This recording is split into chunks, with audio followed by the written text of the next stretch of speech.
So let's quickly summarize the best parts of the war before we move on to the final battle. Jiraiya does not come back. Would have been really easy to just write him in and have a forced and insulting emotional scene like with Asuma and his students. But instead, Kishimoto realized that would have been too far, too stupid, and lessened the value of his death scene. So they kept him 6 feet under. Or more like hundreds of feet under.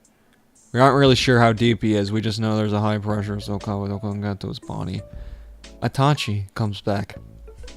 Itachi and Sasuke are the only characters whose relationship has fundamentally changed since one of them died. So them meeting up again just to have a discussion actually yields some character development. It isn't just the typical, this jutsu sucks, wish we didn't have to fight. Instead, there is some actual development here that makes for compelling dialogue in the show. Something that has lacked since the end of the 5 Kage summit really when Naruto and Sasuke talked. Gingaku versus Darui. It isn't great, but its contrived fight setup and unique rules makes for a more interesting fight than one might expect. However, it is undercut heavily by when he has to fight Ginkaku and the man goes into Ninetales chakra mode and they bring out the 5th tool which trumps all others. The Raikage confronting B. Killer B is the singular character introduced in this arc who is both likable and interesting. He provides brevity to Naruto's escapades where there would otherwise be none, while also being a source of wisdom. His encounter with the Raikage gave him a real character moment, something he hasn't had much prior to this and doesn't get much after. It was interesting, emotional, and one of the better scenes to come out of this war. And that's it. That's the only notable positives I would consider to be a product of this arc. Nearly everything else is despicable and boring. So with that little recap out of the way, let's dive into this never-ending fight, shall we? So uninformed viewer who is watching this without having seen the Great Ninja War, I know what you're thinking. There's only one fight left? Hasn't this war been going on for 2 days? Indeed, you're right, my friend. Hey Kishimoto, just because it was the 4th Great Ninja War didn't mean it needed to last less than 4 days. Here are the lengths of some real wars for reference. World War II. Given how this is a great ninja war involving all the major nations, I think world wars are probably the best ones to compare it to. World War II, although it technically began in 1937, the European front staged by Nazi Germany began with the invasion of Poland on September 1st, 1939. The war ended September 2nd, 1945 when Japan surrendered. Total days at war, 2,192. World War I. Began the 28th of July, 1914 and ended the 11th of November, 1918. Total days at war, 1,566. 2 days for a war between 5 ultra-powerful nations is a bit ridiculous. So literally moments after Sasuke defeats Kabuto, a henchman of Orochimaru who scared the heebie-jeebies out of him because he believed him to be the man himself at first, Sasuke decides to bring Orochimaru back along with his Taka band. You know, those guys who seem kinda cool but have accomplished literally nothing and will continue to have done so for the remainder of the series? How does he do this, you ask? He takes a piece of Kabuto's flesh and implants it into Anko's curse mark. Then he does the curse unseal, which is just the same hand signs as the curse seal, but backwards.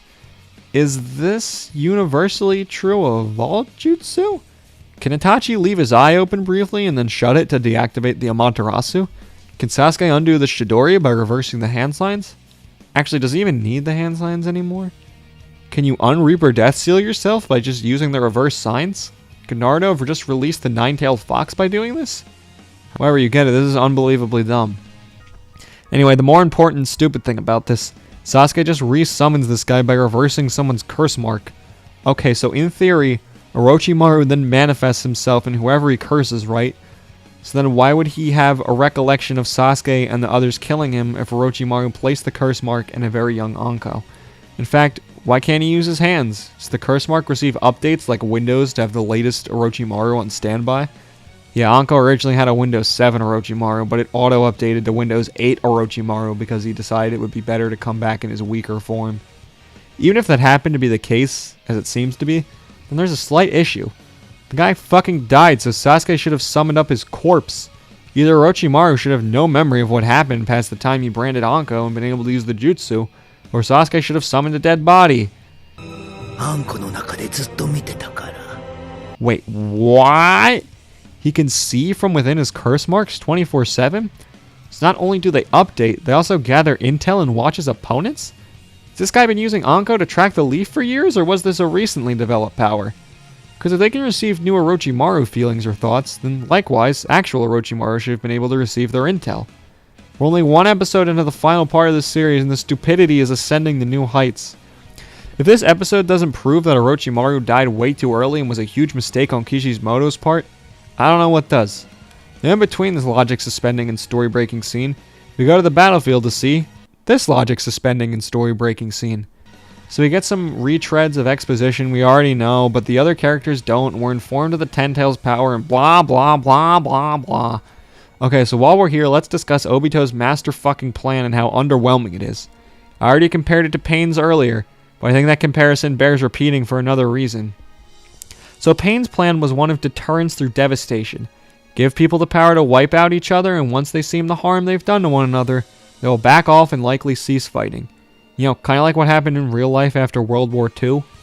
Yeah, there are plenty of civil wars and occupations of third world nations, but there hasn't been a major war between two modernized, supremely powerful countries since the advent of nuclear technology.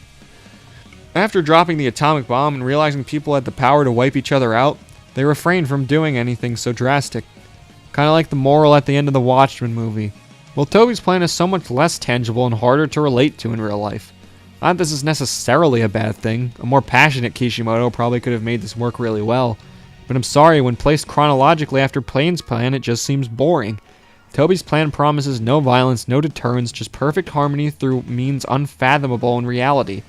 Nagato's plan, while based on mythical creatures, can be emulated in real life with actual weapons of mass destruction. One of them is relatable as a human being, and the other one simply is not. The other one is complete and utter fiction. Again, there was probably a better way to present this plan that would have made the audience care, but as it was, it felt too clean and removed from reality to be all that interesting. However, I will give credit where credit is due, and say that Obito's absolute disdain for reality itself is interesting in its own way. Having a character so disillusioned and broken by life they come to reject the existence of reality is a fascinating conclusion.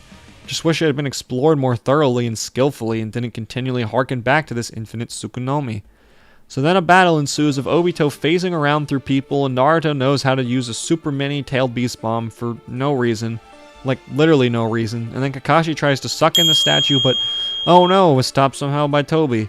And then he uses Lightning Blade, Kunai, and launches it at Toby, and it misses.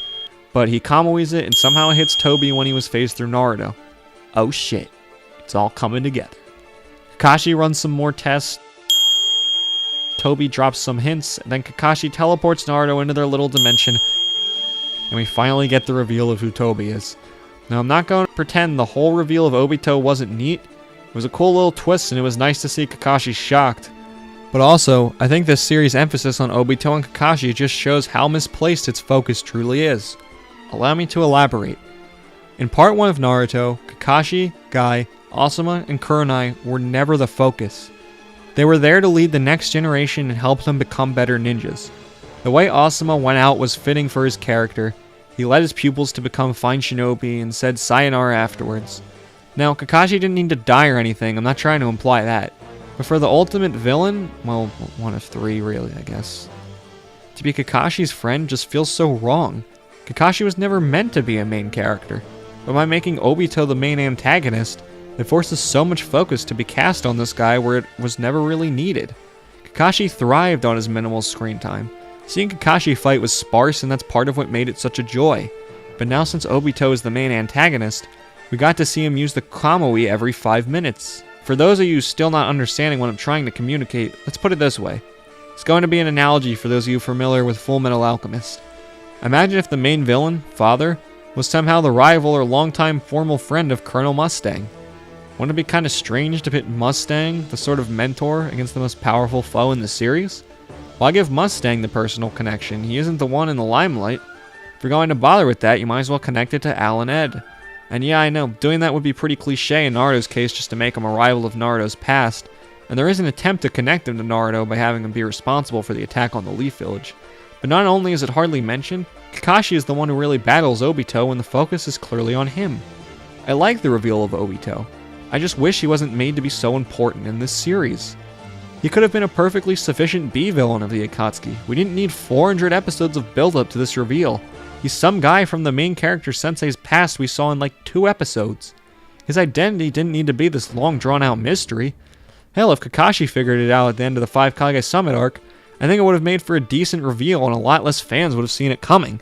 The more time he spent hyping it up, the more fans caught on to the twist, which I suppose is the case when writing most any twist, but the point still stands. This did not need to be as big a deal as the writing made it into. Hell, even when the mask finally breaks, I don't think I felt as Kishimoto intended. Oh, it's that guy from those 2 episodes earlier on in the series. That guy who we saw for like 40-minute max. He's the villain? What a surprise. We don't really know much about him, so I'm a bit unsure what I should care, or really anything. Anyway, so Naruto asks who Obito is. Guy says he was a friend they thought went KIA in the last war. Side note, was that war a particularly long one he died in? So like 5 days long? Or was it more like 2 hours long? You know, like a nice short one. Just curious. But then following this, someone else arrives. Yep, he slaughtered the 5 Kage as expected. I mean, one of them lost to Deidara, who lost to Sasuke, who you guys could barely beat, so this is more or less the expected outcome. Then some talking ensues, and we get our flashback of little Obito. So it starts out with Obito waking up in a bed, and there's some inappropriate and stilted comic relief by this point. I mean, come on, is this really what we needed? Obito seeing a scythe and mistaking him for death? Given the serious nature of the last few chapters, this feels really forced and out of place. True, B had provided some levity prior to this, but that was also B's character, and it was never more than like 2 lines. Now I get this brat yelling about the Grim Reaper, and it's just not funny. It feels so incredibly forced.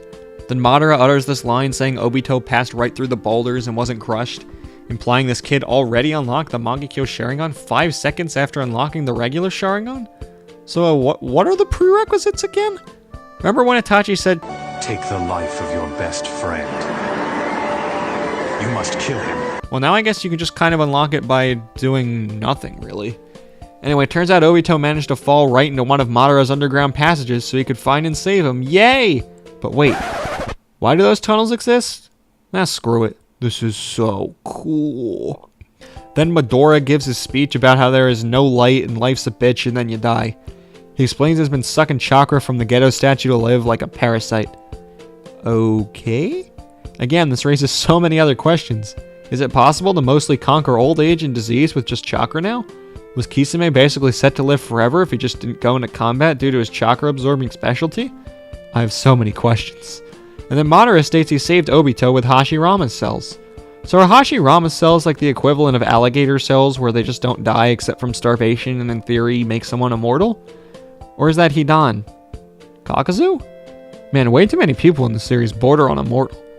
So some time passes and Obito is just chilling when we learn white Zetsus don't need to poop. Fascinating. Truly relevant information and appropriate dialogue at this point in the series.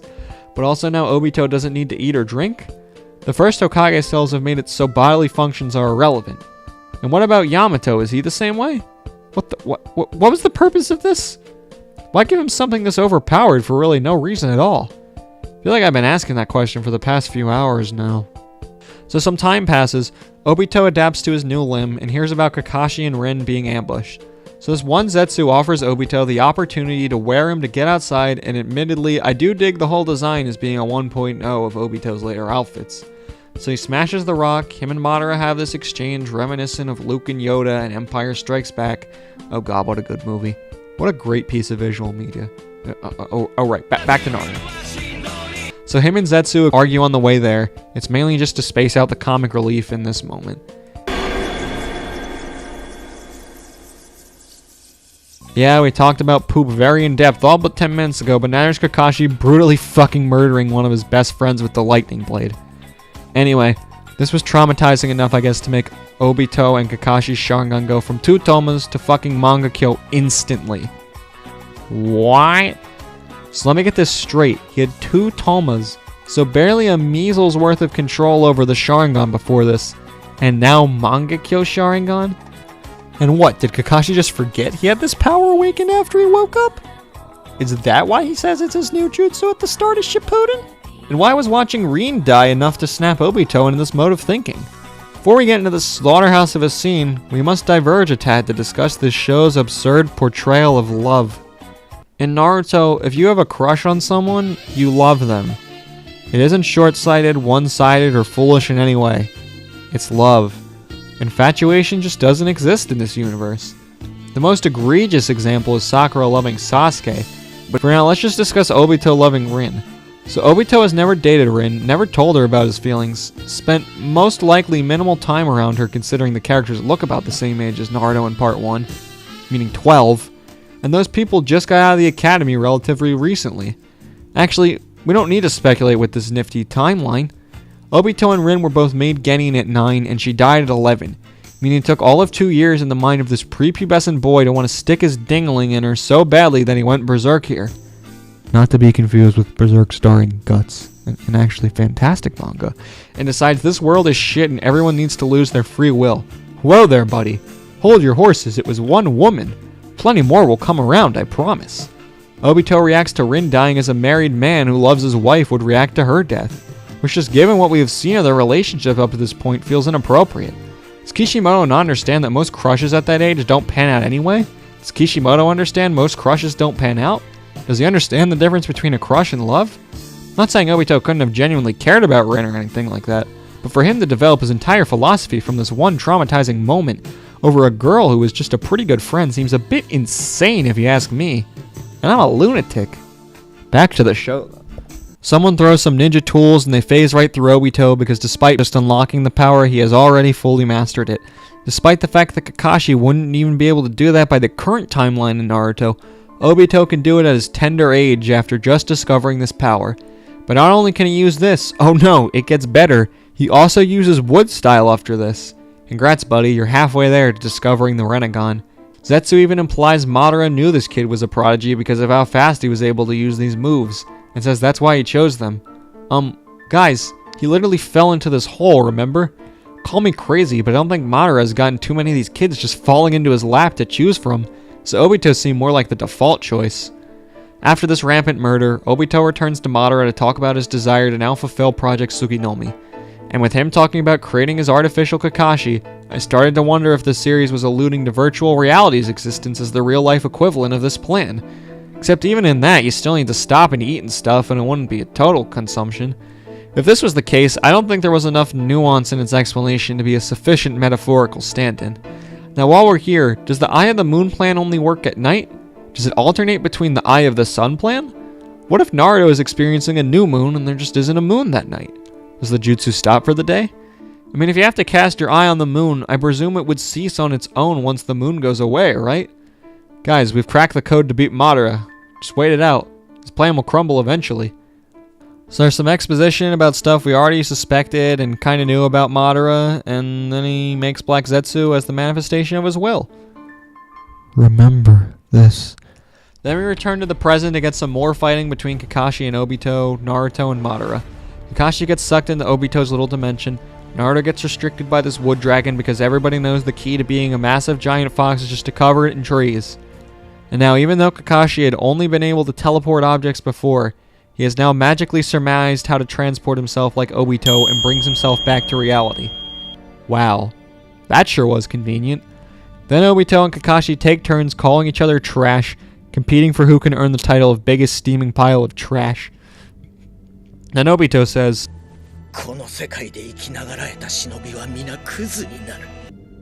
oh, okay, he doesn't say that verbatim, but it's pretty damn close. Then Obito almost kills them before both Naruto steps in to save him, and he reinvigorates everybody's sense of hope, and they all retaliate pretty hard. But soon after this, we get a confusing exchange. So the Ten-Tail's shield cracks, and the Eight-Tail goes, oh great, we're going to have to deal with that soon. But I thought that shield went up to prevent you guys from attacking it, right? Shouldn't you be happy the seal is going down so you can hit it with some tailed beast bombs and hopefully eliminate it? Or has it gotten too strong for that now? If it has, no one has indicated it, like at all. And then later in the episode, they hit it pretty happily. So why was B acting like it was a problem? I don't get it. So let me get my least favorite power added to Naruto. Chakra donation. If Naruto touches someone's hand, they can receive some of the Nine-Tails chakra. Okay, number one, how do they control this bullshit? Is it so minimal they can overpower the Nine-Tails' ferocious will? Well, I thought that at first, but then we see later. God damn it. Anyway, number two, all it takes is a high five to get the Nine-Tails chakra now? That's it? That's all you need? Just a fucking touch of the hands? The power of friendship at its finest. So back to the whole Ten Tails thing.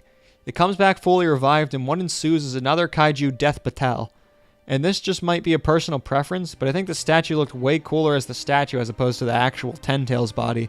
This thing looks like a fat, misdesigned Shikaku. They get in close, get hit away, Kashi uses Kamui twice again to suck in the Eight Tails, then they have to take off their Tailed Beast chakra and another bomb is fired. However, it misses because Ino mind transferred jutsu to change the direction of the bomb, and then we see every other ninja in existence has showed up, in one place. So then the entire army tries to restrict the Ten Tails with a barrage of jutsu, and long story short, they throw him in a hole and restrict its limbs. To no avail, however. Then Ten Tails uses Atomic Bomb no Jutsu, but he hits more than 2 cities. And oh no, they hit Shikaku and everyone in that building. So does that subsequently mean everyone in the hidden cloud besides the ninja at the battlefield are dead? Or were they evacuated? That part was rather unclear. Also, my man Shikamaru has taken 2 personal losses this series. Like, come on, Osmo's enough. Cut the guy a break. Also, it's possible I just missed this detail, but I actually don't know. How does Madara know where Shikaku is located? Is it the Renegon, or does he feel the chakra coming in or something? Let me know in the comments below. Then the Hyugas come to defend Naruto because he's crucial to Shikaku's plan. The plan he communicated in 3 seconds, no less. And then Hinata's father proclaims the Hyuga are the mightiest of the Leaf. Really? Maybe in part 1, but bro, you have been outclassed so many times by the Uchiha recently, there isn't even a leg to stand on. I don't care if there are only 2 left, they could decimate you all instantaneously. And then just seconds after this, Neji dies. I hate this scene for so many reasons. Neji's death at this point in the series has such little impact that all it serves to do is highlight just how little these side characters have accomplished in Shippuden. Like, oh no, Neji died. Now we won't have the... Actually, what will we be missing? Neji isn't alone in this either. Had Ino, Choji, Tenten, Kiba, Shino, or yes, even Lee died here, it would have made just as little of an impression. Lee was extremely memorable and likable in part 1, but his character has done jack shit since the Sasuke retrieval arc. His death would mean absolutely nothing to the series anymore. Like, actually nothing. Now, I left out Shikamaru and Hinata in my list of useless characters because I do think Shippuden gave them the time to shine. I think Shikamaru got the perfect amount of screen time and development in Shippuden to keep his character relevant and interesting. And Hinata, well, I could write an entire separate script about Hinata, but I'll try to keep it brief. Basically, I think her character had the perfect arc in Shippuden. She finally told Naruto her feelings, learned to stand up for herself, and even got to fight for him. My biggest objection, however, is I think she should have died there. Now I love Hinata, she's in my top 5 characters in the whole show, but she was never meant to be with Naruto. That position belonged to Sakura and was even alluded to pretty greatly throughout the series before this. Sakura realizing Naruto is the one who's always there, Sakura confessing her feelings, Sakura trying to kill Sasuke, the signs were all pointing that direction. Hinata sort of stood for that crush we have all had on someone for admiration, and then it goes nowhere. After this scene, her character had nothing left to do and should have died. It would have made her scene more impactful, her actions more memorable, and she wouldn't be dicking around the rest of the series doing nothing. But I guess we needed more couples for Boruto. Everyone else, though? What have they accomplished this series? Actually, let's list it. Neji, Lee, and Tenten. They battled clones of themselves. Shino and Kiba fought Toby for 2 seconds and basically nothing else. Ino and Choji. These two had by far the most development in the series, as the death of Asuma clearly impacted them as well. However, Shikamaru was clearly a star of that arc as he was the one who actually witnesses Hidan kill Asuma, and he was the one who created the plan to defeat Hidan and beat him almost by himself. These two lended supporting roles to that end, but that's about it. No significant changes happen to their character, unless you count Choji getting thin when they fight Asuma again, but I already bitched thoroughly about that entire scene. So in essence, these guys have done nothing and killing them now means nothing. You know when would have been a good time to kill Neji? How about against Kidomaru? Neji dying there would have meant so much more for Naruto wanting to retrieve Sasuke as one of his friends just lost his life for him. And additionally, at that point in the series, Neji already had his character arc. He already had his philosophy undone by Naruto and had no further character development for the rest of the series. This is why relegating him to the side in Shippuden is more acceptable as he already had his main character arc. but killing him there and expecting to get an emotional reaction this far removed from his character moment is not. Thus, Kidomaru should have killed him, as it would have made a bigger impact on the audience and not kept him around so long when his character had nothing to do. This scene, in short, is kind of insulting. Not Gaara's backstory retcon insulting, but it's up there. The only saving grace of this whole scene is Hinata's little speech to Naruto, and although I still do think she should have died in the pain arc, if they were going to keep her around, this is a really nice scene, in quotes. Hinata encouraging Naruto as she stands over her dead cousin and his dead friend is touching, emotional, and makes this scene somewhat work when it otherwise would not. But I'm incredibly biased for Hinata. Best girl going. Anyway, B has been recharging the whole time and tries to make the Ten Tails implode. This is the only moment so far in the fight of kaiju monsters I have found legitimately cool, as it involves more thinking outside the box as opposed to, my monster is bigger than your monster. So now we have Shikaku's master plan. What in the fuck? Okay, this is easily in my top 10 least favorite moments in the history of humanity. The fact that this was put to paper and later to the screen is truly a tragedy. So now not only can Naruto just slap people's hands and give them the 9 tails, he can give them like 1 tail's worth of it. And although Naruto failed to control it for years and it made him go berserk, everybody else on the planet can control it just fine. Oh yeah, that's the other detail. He gives it to an entire army. How much chakra does the 9 tails have that it can supply what is close to 40,000 ninja with 1 tail worth of chakra? Why? Nobody asked for this. And by the way, it hardly matters by the end of this fight that any of this happened. So why even bother making such an insulting Deus Ex Machina in your story, Kishimoto? What the hell is wrong with you? Who greenlit this? So anyway, they all managed to jump simultaneously and fly in a chakra bird formation to cut the Ten Tails' tails and go directly for Obito and Madara. Do they remember both these guys had the Rinnegan and can just absorb ninjutsu? Sometimes I think Obito forgets. Oh god, and fucking Hinata relocates Naruto's shoulder with her 8 trigrams 2 seconds after it gets dislocated. How in the fuck did she know? Can she read minds now too? Is she a Yamanaka? Hard cut to Sasuke and Orochimaru in 2 useless pieces of shit looking at masks on a shelf for some reason, unbeknownst to us at this point. But 5 seconds later, we get As-Pull no Jutsu, number like 200 at this point.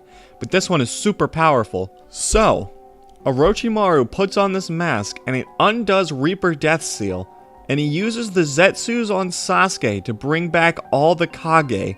Those guys who weren't coming back, remember? They're here now, and after doing so, he has used himself as a sacrifice and transfers his existence into the Zetsu body. You know, I don't even know if it's worth going in depth on how retarded this is.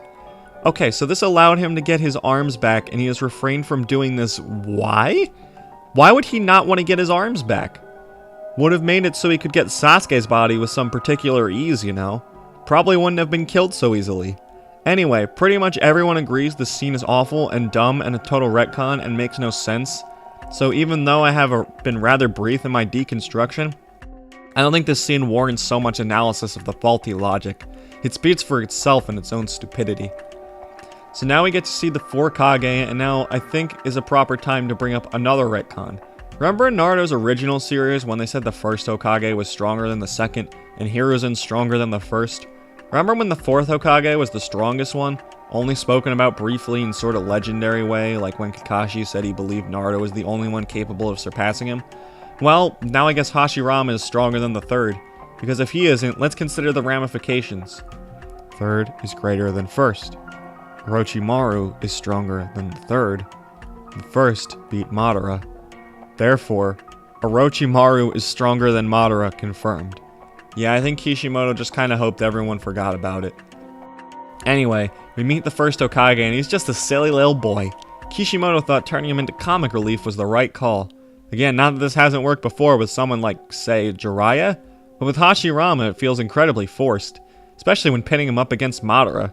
Jiraiya was also a source of comic relief at first, but we saw him kick ass when he needed to and his genuine concern for the village. He was comic relief and then he was a pervert, but other than that, his character was pretty straight. Hashirama is a silly boy though, he just likes to be upbeat in a somewhat obnoxious manner. But this is all unimportant really, as Sasuke now confronts the 3rd Hokage on Itachi's order to slaughter his clan. something it seems Hiruzen was most against when we saw him in the flashbacks. Then Sasuke tells him he learned the truth from Tobi and Danzo, but why would he know who Tobi is? If I was the third, that would be my first question. Who else besides the four in that room found out? And why? But anyway, third regurgitates what we already knew like 5 times over, and then Tobirama enters an argument with Hashirama about the nature of the Uchiha clan. Tobirama declares that although the Senju were known for love and the Uchiha for power, the Uchiha are actually deeper lovers, thus giving the Uchiha another fucking power and trait. In fact, this love is made into the origin of the Uchiha power altogether. Well, I guess we had to ruin that one too, huh? Sharingans are just manifestations of love, which leads to greater hate. The logic here is just astounding at this point. Now Orochimaru drops the bomb of the war and suddenly all the Hokage sense the power emanating across the world. This fucking Dragon Ball now? People can just sense shit? Okay. Credit where credit is due. I enjoy watching Tobirama be an asshole to the Uchiha in this scene, mainly because I think it's how the audience feels about the Uchiha at this point. And some unimportant stuff happens and we get a flashback of Hashirama versus Madara. Mother of God. The power levels in this scene are crazy and pretty much what they were hyped up to be. Then we see the entire history of both their lives, how the village came to be, and how Madara parted. You know what? I actually really like this part. It's a move away from the batshit insane stuff going on the battlefield right now. The stakes are not absurdly high because we know the eventual outcome. It's just a matter of how, and there's some cool character interactions between these two. I also like how Madara's breakdown is essentially Tobirama's fault. In the end, Tobirama is the catalyst which set off most of the events of the series in a way that feels completely genuine and earned. He set the Uchihas in a lower position, he usurped the title of Hokage from Madara, and so on. It feels like a real accident and not something thought of later, unlike some other characters who caused a lot of events. So with that said, I don't have a whole lot to complain about, and thus, I'll skip to beyond this. From this exchange, Sasuke gleams that all the Hokages were just doing their best to protect the village, a fact he should have realized before now, but for some reason took talking to them to understand. Maybe it was just the way Obito spun it, but they pretty much told him what he already knew, barring a few details, that the Hokage tried to protect everyone at the expense of the Uchiha clan. So then he's like, alright, to the battlefield we go, and for some reason Karin is back and forgives Sasuke for literally no reason at all. Man, those schizophrenia pills really do wonders. Also, side note, maybe it's just me, but I think it's fucking insulting to make Orochimaru a good guy after everything in part 1. His character just doesn't work doing anything but evil to obtain all jutsu. And that's a testament, I think, to how well he was written that those actions were the only believable ones for him to take. Now he's just a good guy like everyone else. Everyone except Madara and Obito have had the evil bones eradicated from their body, and soon to be just Madara. But in all seriousness, this guy just saw Kabuto as a disgusting snake thing and he was like, oh wow, that's gross. Oh wait, I was like that. And he changed his mind? Really? Was he this unaware? So back to this steaming pile of crap. Madara and Obito launch some fire style at the allied forces and Naruto's chakra manages to protect everyone. So one couldn't block little Sasuke's Chidori, but it can handle this shit no problem. Got it. Then Madara detects Hashirama and gets all titillated. Then the Ten Tails goes absolutely berserk and Kakashi is like, gonna Kamui the whole damn thing somehow. But then Obito gets in the way and these two go to settle the score. So the ground gets terraformed, but Naruto protects everyone again, so it was all for naught. Then we go back to Kakashi and Obito. When Obito reveals he knew that Rin killed herself because she was gonna be a means of transporting Three Tails to attack the leaf. Oh. Okay. I guess this gives a reason for Kakashi to have killed Rin, but this changes almost nothing. Also, it reminds me of another scene, but I can't quite figure out which one. Also, Obito has no heart, and yes, this is never explained once. I understand what it means metaphorically, but you better have some in-story reason for this bullshit, otherwise it comes across as corny instead of clever. Right now, this shit is really corny, like Naruto and Sasuke exchanging words with fists corny. A logic I hope never resurfaces. God damn it. But more on this later. So now Eight Tails lectures B on how to stop the Ten Tails, a la beating it before it transforms completely.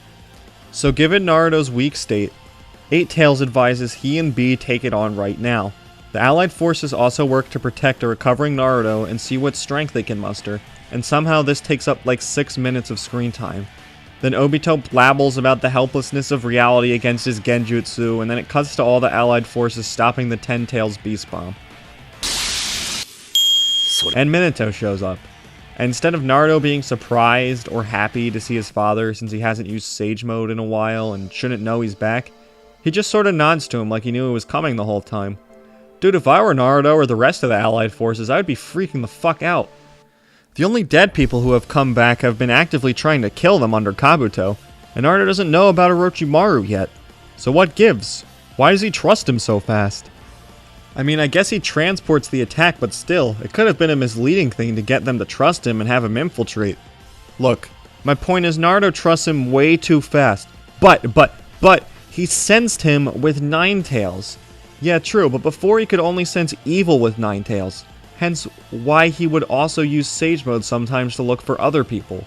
Nobody ever said he could detect good. I realize I made the point earlier saying Naruto could detect himself because he was good and didn't need Sage Mode, but I guess this more, plays into the whole fact that it's not really explained, and they just say he can only detect evil, but then he also needs Sage Mode. I don't know. Either he can detect himself, or he can't, or he can detect good or evil, or he can't, but either way, this doesn't make any fucking sense. Also, what, Naruto didn't know Sasuke was coming, but he could detect everyone else? Yes, Sakura. You and me both. It's a sad day when she is your most relatable character. Now the fourth has mastered the Nine Tails in 5 seconds. God damn it. Guess you can master Jutsu in death now. Are we in Dragon Ball again? So they seal off the Ten Tails with that 4-wall thing the Sound Ninja 4 used, except this time it requires 4 Hokage level ninja to use. Why anyone would know it then is beyond me unless they were anticipating this moment. Then everyone's favorite crybaby comes back, Sasuke-kun. And now he has said he wants to come back and become Hokage, I guess, to watch the village. You know, I'm beginning to think the characters are just a mouthpiece for the audience. But seriously, they all don't trust him for about 5 seconds, and then for seemingly no reason at all, they're like, yeah, we could probably use a Mangekyo Sharingan or 2 on our side. Never mind that he, I don't know, killed the fucking Hokage. Then Sakura thinks she is strong enough to help. I mean, that's the funniest moment in the war so far. And everybody goes from complete distrust to instant excitement. These people change emotional states faster than wind direction in a tornado. Ten Tails decides then to launch a bomb with the barrier open, and it just kinda hits itself because the barrier is too strong. Madara, by the way, just chills on the sidelines, waiting to battle Hashirama. Then Sakura unlocks Mitonic Regeneration and decides to punch things really hard. Wow, so cool. Hey, remember in the Chunin exams when they kind of alluded to the fact Sakura might be really talented at Genjutsu because she broke free of the sleeping spell thing all on her own? Well, now she just punches things. I mean, I guess that's cool too. Also, why did she get Mitonic Regeneration for no reason? And I like how Minato comments that Naruto miraculously mastered a change in chakra nature for the Rasengan when he was inside of him and should have known it, assuming these two Minato have connected consciousness. Then the rest of Kahona 11 try to show off their strength against miniature versions of the Ten Tails. Bro, Kishimoto, it's too late. There's no saving these characters anymore. We don't care and never will again at this point. They are too far removed from the series to be any more memorable than Darui. But seriously, poor Sai and Yamato. Those guys got one arc and it was so bad Kishimoto kicked Yamato out of the story and relegated Sai to maybe 2 episodes of screen time. Also, call me crazy, but I thought Sasuke killed this snake and had birds now. Fuck it, allusion to the Sannin, which is no longer suitable and extremely blatant. Minato mentions the 3-way deadlock and calls it that, acting again as a mouthpiece for the audience who never thought they would see it again. Now Orochimaru is here to help the Kage and it feels so wrong. His character should not be helping the Kage in a million years. He should be on the sidelines, in the shadows, trying to gain his own sort of upper hand in the war. He should be waiting for Sasuke to weaken and sweep in to take his body, not the center of comic relief. Rochi, you silly. It's a sad day when a random flashback of Rochi when he worked for the Leaf portrays a more evil character than the one in the present. So as far as I can tell, Sasuke has gone from one form of teen angst to another, from anarchist to extreme liberal reformist. Sasuke is basically your typical teen who has discovered Marxism and thinks it's perfect in theory, but has just never been properly executed. Yeah, let's get rid of all the tailed beasts or only war deterrents. That way, we'll have to kill each other on foot to resolve conflicts. Never mind the fact that equally distributing their power has probably prevented more wars, as nobody wants to face anything so cataclysmic, kinda like how nuclear weapons prevented war between Russia and the USA in real life. It's almost like when two sides possess ultimate power to wipe one another out, no one really wants to do it. Sasuke, you teenage brat who knows so little of how the world works, go ahead and kill all those fuckers so that the 5 great nations now can be at each other's throats without fear of total devastation, resulting in perpetual and repeated war. Then we finally cut back to Kakashi and Obito, who engage in the ultimate taijutsu battle. It cuts between them fighting as children and them now, and as an audience member, all you can think is, thank God they're actually fighting each other with their fists and not firing giant lasers for once. Seriously, this is a great fight. Anyway, Obito loses, and seeing him in a terrible state, Madara tries to force Obito into reviving him with the Rinne Rebirth so he can become the Ten Tails Jinchuriki. Then we see Hashirama and Tobirama try to stop him with clones, but oh no, they can only produce so many. It's almost like they have a chakra limit instead of infinite like all the other revivals for literally no explained reason at all. And then to add to the list of bullshit, there's this dramatic scene where everyone is racing to stop Obito from using Rinne Rebirth, and it looks like no one will make it in time. However, Minato makes it because he marked Obito years ago with the Flying Rasen Jutsu when he attacked the leaf, presumably just in case he ever came back as a dead zombie 16 years later and somehow Obito hadn't removed the mark. I know Minato says you can never remove it, but what makes the mark such an impenetrable jutsu that this is the case? Talk about really convenient. But that was all for nothing as Obito decides to just make himself the Jinchuriki. Somehow. With no seal. In like 5 seconds. I am as confused as you are. But if this jutsu exists, why did Minato use Reaper Death Seal? Don't tell me he didn't have time to teleport to the library, find the right book on this, read it and learn the jutsu, and return in 5 seconds. He's the fastest ninja ever, right? Right. Well, I guess it didn't need 8 and 9 tails to be brought back. Just needed 7 of them, and a measly scrapping of the other 2. That's all. The show only gets more disappointing by the episode. This would be like if Luffy found half the One Piece, and the show just ended. But don't worry, it isn't in its final form. Okay. Guess we didn't need it after all, though. So we'll see later. Also, I like how now it takes a while for the reanimations to reassemble. Didn't really seem that way before, but you know, I guess we need the tension somehow. Then Obito becomes like a snake thing, and because he can't control it, but he still controls it better than he should have.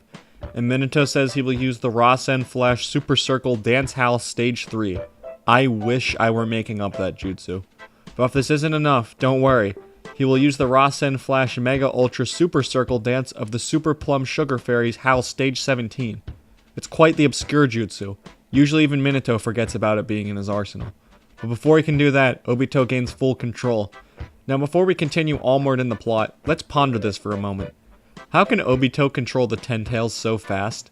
We see Naruto had to go through some rigorous training to learn how to control the 9 Tails.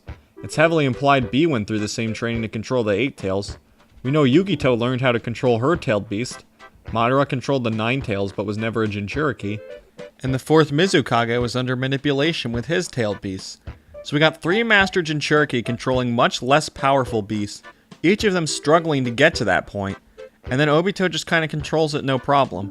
Yes, I know he kind of got bloated later on, but that doesn't really change the fact that he can even use the 5 Chakra Nature Orb thing without it taking over. All I'm trying to say is Obito should not have this level of control after 5 seconds. Seriously, he destroys the containment wooden things of Hashirama and pulls the barrier apart, no issues. And there was that brief period where he almost died, but then he got a hold of it through willpower. Yay! Wish I was the Ten Tails Jinchuriki. Then I could activate Auto God mode. So then Obito hits him with a black ball thing, and Lord Second teleports it away just in time because now he can teleport because the plot needed him to be able to. I thought reanimation was kind of enough for this guy's accomplishments, but I guess we gotta rip Minato's away from him too. Then Hashirama and Madara fight again for the first time in like 7 episodes. Really spacing out those fights accordingly, huh, Kishimoto? If only the show was paced like this earlier, Naruto and Sasuke would have battled again 7 episodes into Shippuden as opposed to 467 episodes into Shippuden. Then after a convoluted and coordinated team attack, they managed to hit Obito with a flaming Rasen Shuriken that does absolutely nothing at all.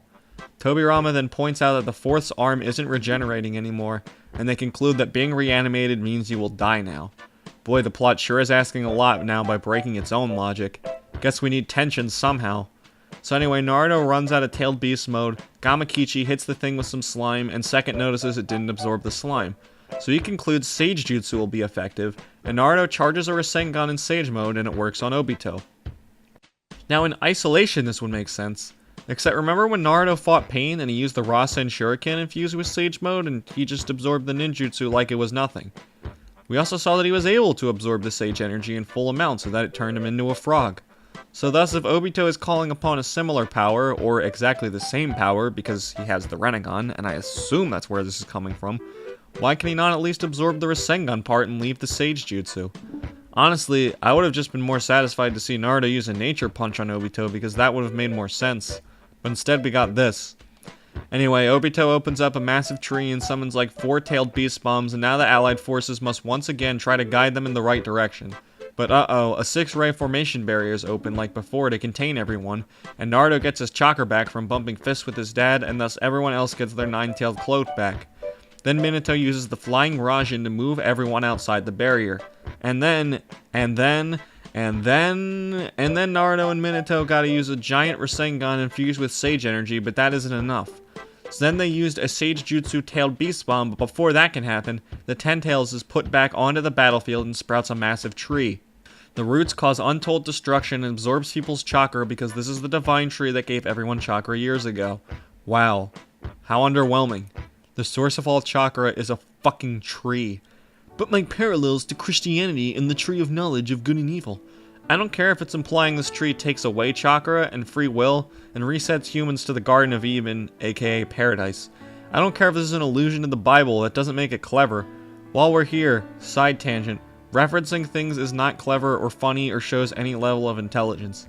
People seem to have this weird reservation or idea that because a show draws reference to an earlier piece of literature, it's automatically fantastic.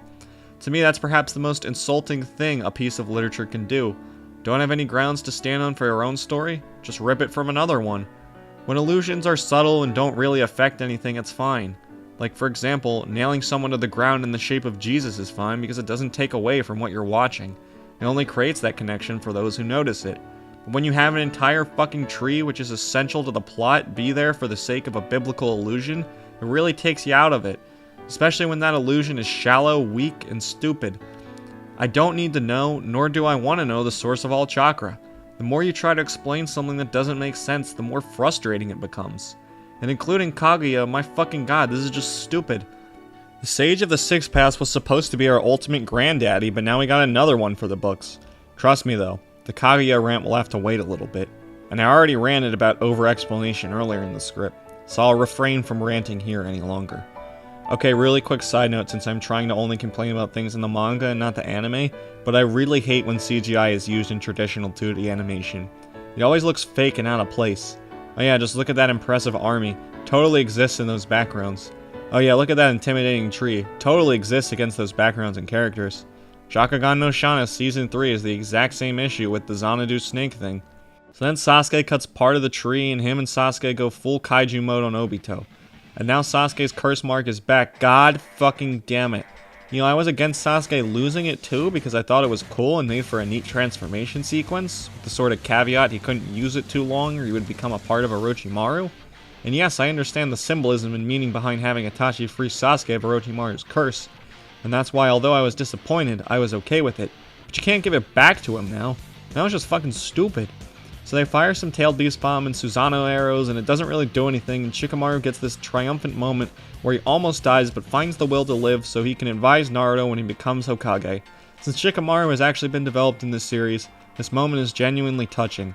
To see Shikamaru pull through for Naruto feels real, unforced, and is something else.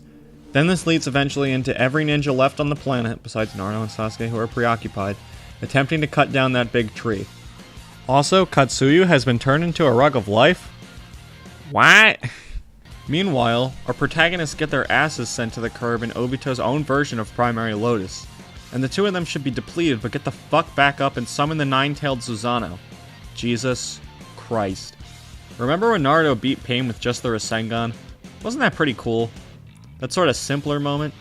Now we got Ninetales holding a sword. The thing has palms, don't give it arms, it just looks kinda wrong. And now for some reason Kakashi can see partially what Obito sees through his one eye. Oh, so what, these visions hadn't happened for the last like 25 years until he knew who Obito was? What an assload of fuck. So Obito prepares a DNA blade from the Sage of the Six Paths to end Naruto and Sasuke. And then the Kahona 9 thrust themselves into Naruto's Ninetales, with each of them holding a Rasengan. What? Wait, so each of them gets a Ninetales cloak like Naruto. Now it's not only just chakra, it's a fucking mastery cloak? And additionally, they also get to use the Rasengan? I'm sorry, I thought controlling the Rasengan was next to impossible, and only 4 people have ever done it. Now fucking Tenten is going to use it? Fucking Tenten? Tenten? The one who has never beaten a single adversary in the entirety of both shows? Tenten? The one whose entire thing is ninja tools? A thing every ninja has anyway? Tenten? A character whose memorable part is when she gives Neji an intellectual handjob in the Chunin exams arc? Fucking Tenten is using the Rasengan. What in the fuck, Kishimoto?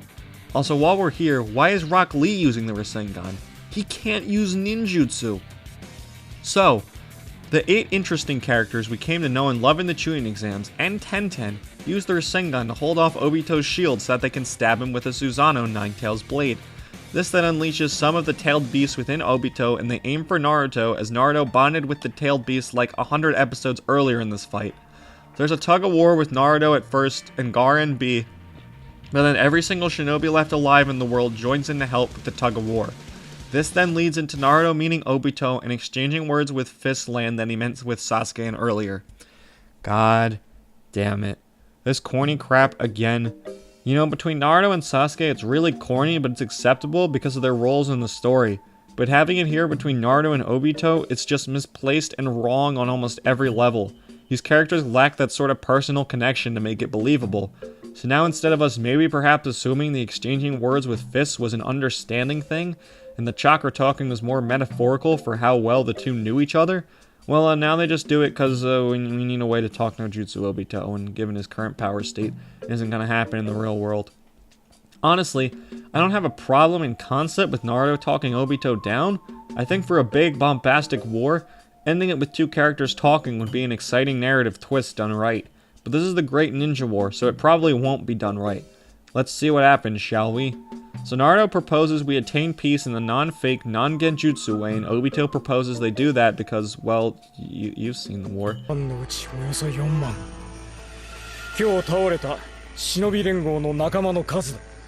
Naruto calls out Obito on maintaining himself when he was almost taken over by the Ten-Tails by grappling onto Kakashi, Rin, and Minato. And Naruto insists that Obito can't let go of the past, and you know, I would be okay with this, except Obito has not shut up about Rin so much, it's really obvious to everyone he hasn't let go of the past. Even Obito should have picked up on it by now with his constant references to her. But that isn't all the motivation for his turning. Much of the conversation revolves around Obito saying that he is doing what a Hokage should do. He is working to attain peace. He is merely taking a shortcut. This is when Naruto remarks that there is no shortcut to gains, I mean Hokage, and we see a sort of recurring dynamic. If Naruto is the ultimate version of Hiruzen's will, then Obito here represents the ultimate version of Danzo's will, trying to protect everyone from the shadows in his own misguided way. Now in the end, I don't think this instance of talk no jutsu was completely disgusting, but it was pretty bad.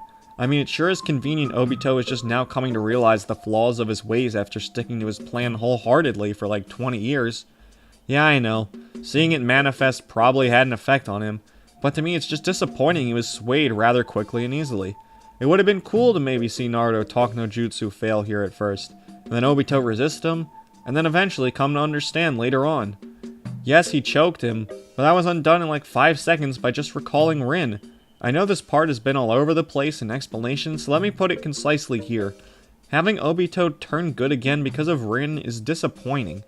Nagato didn't turn good again because of Yahiko, nor Jiraiya. He did it because of Naruto's actual convincing.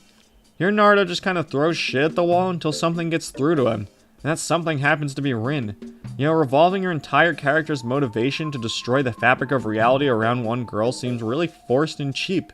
The fact that this girl who he was chilling with for like 2 years tops left such an impression that her death forced him to try and rule the world and end reality does not bode well for a narrative. It feels really dumb. Let's compare it to Nagato's motivations for a second. Nagato grows up in a nation ravaged by war. His parents are murdered before his eyes, and he lives his life along with 2 other orphans. Due to the untold death and destruction witnessed in his childhood, Nagato aims to attain peace by creating his own faction, the Akatsuki. However, once his best friend Yahiko is killed for their cause, Nagato loses faith in the idea that humans can obtain peace through diplomacy and understanding one another. He then aims to inflict the same pain he faced as a child onto other nations, so that they may come to understand his suffering and in turn, lead to every nation ceasing conflict for fear of annihilation. Now let's examine Obito's reasoning. Obito also grew up in a time of war, but seemed to be much more optimistic. He swears he's going back to the Leaf Village with his friends right up until Rin dies. This one death in a war of many is so shocking that Obito's entire mindset switches into complete cynicism. Does anyone else see the difference? One is the result of a rational man's attempts for greater ideological understanding being shot down repeatedly until he loses hope. The other is a deranged lunatic's obsessive personality driving him to commit irrational crimes against humanity. That being said, I do appreciate the idea of talking Obito down more than most fans. I mean, I'm not against it, I just think it was executed poorly, that's all. Me want to kill everyone, but then we realized Rin would not want to kill me. Me good now. Alright guys, I know this fight is still going on, but there's gonna have to be another part because this is already so long. So, tune in next week when we get to the rise of Madara Uchiha and Kaguya, everyone's favorite character.